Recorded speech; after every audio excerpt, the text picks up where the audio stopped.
Habits are a big part of who we are. What we do habitually makes up much of what we do entirely. In fact, it's estimated that up to 70% of our waking behavior is made up of habitual behavior. People are highly variable, and if you can't form one habit easily, it doesn't mean that you can't form other habits easily. It takes 21 days to form a habit. Some people say 18, some people say 21, some people say 30 days, some people say 60 days. So which one is it? Does it depend on the habit that one is trying to form, or does it depend on the person that's trying to form the habit? There's a study published in 2010, first author Lally, L-A-L-L-Y. This study found that for the same habit to be formed, it can take anywhere from 18 days to as many as 254 days for different individuals to form that habit.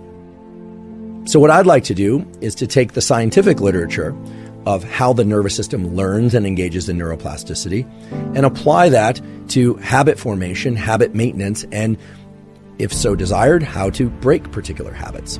I'd like to give you a particular tool that's gleaned from the research psychology literature. With each repetition of a habit, small changes occur in the cognitive and neural mechanisms associated with procedural memory. So I just want to talk for a second about what procedural memory is. In the neuroscience of memory, we distinguish between what's called episodic memory and procedural memory. Episodic memory is a recall of a particular set of events that happened, whereas procedural memory is holding in mind the specific sequence of things that need to happen in order for a particular outcome to occur. So think of it like a recipe or a protocol.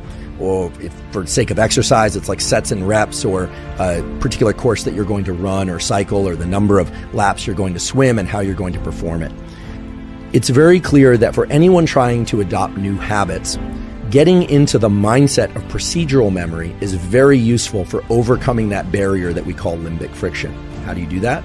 Well, a simple visualization exercise, or it doesn't even have to be done eyes closed. Oftentimes we hear visualization exercise, you think about sitting in the lotus position, eyes closed, and trying really hard to visualize something. It doesn't need to be anything like that. It can simply be, if you are deciding to adopt a new habit, to just think about the very specific sequence of steps that's required to execute that habit. And I'll use a trivial example, but this could be applied to anything. Let's say I want to get into the habit of making myself or someone else in my household a cup of espresso every morning. I would actually think through each of those steps. Walk into the kitchen, turn on the espresso machine, draw the espresso, walking through each of those steps from start to finish.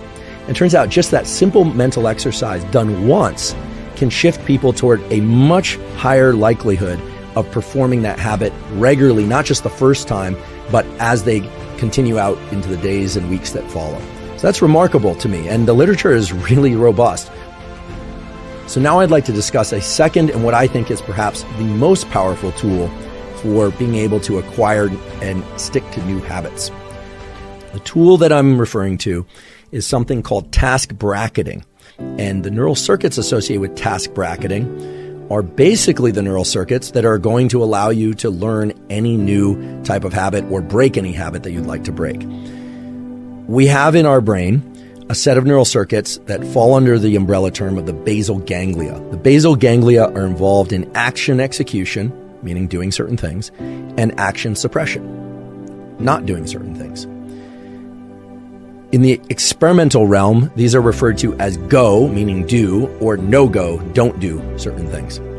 And some of us fall more into the category of we find it very easy to do certain things, but harder to not do other things. Some people have a lot of no-go type circuits that are very robust, and they have a lot of behavioral constraint, but they have a harder time getting into action. And some people have a perfect balance of both, but I've never met one of those people. Task bracketing involves a particular set of neural circuits within the basal ganglia. We have particular circuits in our brain that are devoted to framing the events that happen just before and as we initiate a habit, and just after and as we terminate a habit. In other words, it acts as a sort of marker for the habit execution, but not the execution of the habit per se. Now, this is very important because task bracketing is what underlies whether or not a habit will be context dependent or not. whether or not it will be strong and likely to occur even if we didn't get a good night's sleep the night before, even if we're feeling distracted, even if we are not feeling like doing something emotionally, or if we are, completely overwhelmed by other events. If the neural circuits for task bracketing are deeply embedded in us, meaning they are very robust around a particular habit, well, then it's likely that we're going to go out for that zone 2 cardio no matter what, that we're going to brush our teeth no matter what. In fact, brushing our teeth is a pretty good example because for most people, even if you got a terrible night's sleep, even if everything in your life is going wrong, chances are, unless you're very depressed, if you're going to leave to work, or even if you're not, that you're going to still carry out the behavior of brushing your teeth in the morning. I would hope so, actually.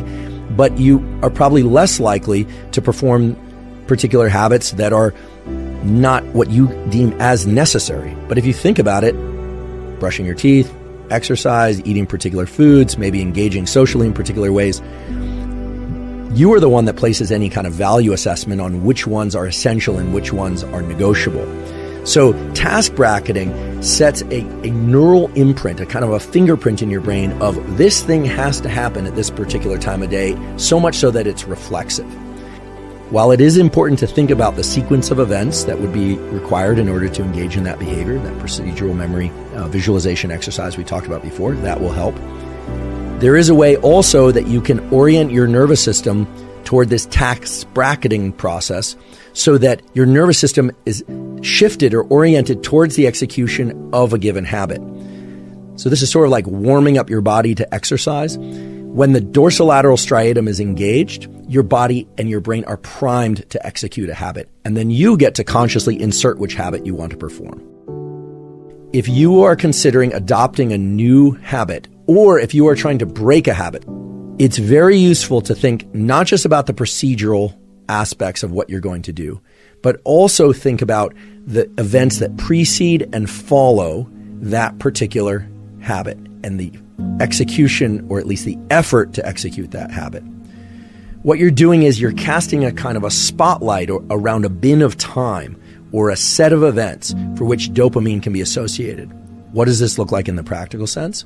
Well, again, I'll just try and use very simple, concrete examples, but this could carry over to anything. Let's say I were somebody who has a hard time getting in that 30 to 60 minutes of zone 2 cardiovascular exercise mid-morning. What I should do is positively anticipate the onset and the offset of that session, right? So thinking about leaning into the effort, going out and doing that zone 2 cardio session, and I should think about how I'm going to feel after. So not just thinking about how great I'm going to feel after, but also thinking about how hard it's going to be at the beginning, and then trying to reward myself subjectively for the entire experience. In other words, start rewarding task bracketing in addition to rewarding the execution of the habit itself.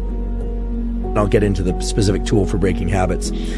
Capture the sequence of events, not that led to the bad habit execution, but actually to take advantage of the fact that the neurons that were responsible for generating that bad habit were active a moment ago, and to actually engage in a replacement behavior immediately afterward.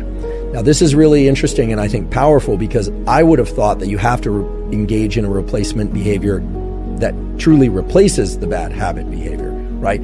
That you would have to be able to identify your state of mind or the sequence of events leading into the bad habit, but rather the stage or the period immediately after the bad habit execution is a unique opportunity to insert a different type of what we would call adaptive behavior, but that could be any behavior that's not in line with the bad behavior.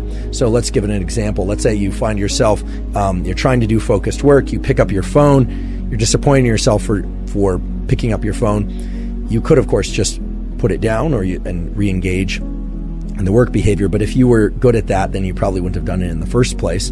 And so what turns out to be very effective is to go engage in some other positive habit. Now, this has two major effects. The first one is you start to link in time the execution of a bad behavior to this other good behavior. And in doing so, you start to recruit other neural circuits, other neurons that can start to somewhat dismantle the sequence of firing associated with the bad behavior. In other words, you start to create a kind of a double habit that starts with a bad habit and then ends with a good habit. And that seems to create enough of a temporal mismatch so that then recognizing when you're heading toward the bad habit becomes more apparent to you. So again, I want to make this very, very concrete. Let's say that the behavior is reflexively picking up one's phone. You do that, you think, oh goodness, I did it again. Here's what I'm going to do. You would set that down and then you would engage in some other positive behavior that you've deemed positive. And here it's very subjective, so it's hard for me to give an example that will necessarily make sense to everybody. But perhaps you're working on hydration, so maybe you go have a glass of water. Maybe you are trying to do breath work or something. Maybe you are trying to enhance your language speaking skills, and so you go and you spend 5 minutes doing a particular type of language learning. You literally exit whatever you are doing and perform that other new positive habit in the immediate period right after that, even for a short period of time.